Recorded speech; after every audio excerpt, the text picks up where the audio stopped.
Well, I hate the fact that I have to film another video already because I just now finished digging this trench, and quite frankly it's a good thing that I did. As you can see, there's a lot of wet soil underneath the granite, and it's very wet over in this area, which coincidentally happens to be where SynLawn of Las Vegas did their finest retard repair job on my Schedule 40 main line. So this is one of the locations where they drove one of these spikes through the pipe during the install, and this is a high pressure line feeding my sprinklers in the back. So in their infinite wisdom, what they decided to do was take a T-coupler or a T-connector and cut the back of it off so they could glue this on with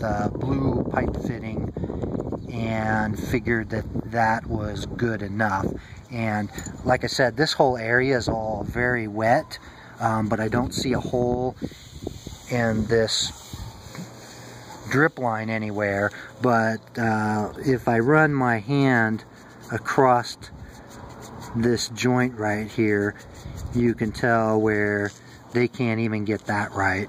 This is completely wet. So again, you can kind of see the mud dripping now. This has been under here just leaking for the last 6 months as well. And just a couple things.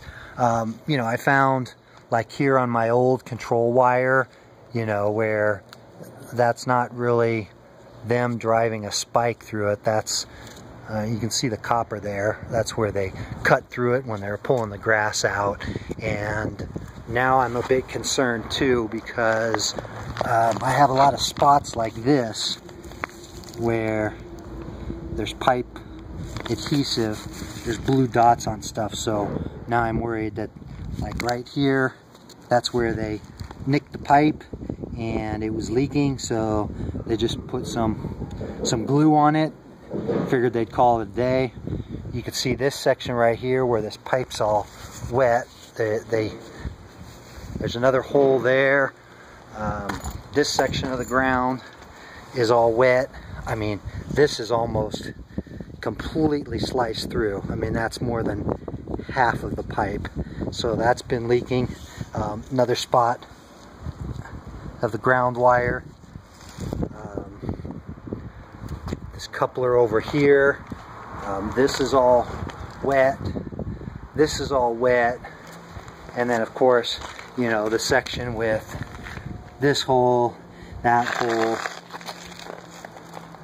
that one, that one, that one, and I still need to dig up this area, although most of that appears to be dry. But again, I haven't even done a pressure test yet, and I haven't even ran this section, and I'm already finding that. So unfortunately, I think I'm going to have to pull the front section of the lawn too, just so that I can follow all of these pipes over to the bushes and over around the driveway over to the other side. Because if this side is this way and it's this bad, then I'm sure the other side is just as bad as well.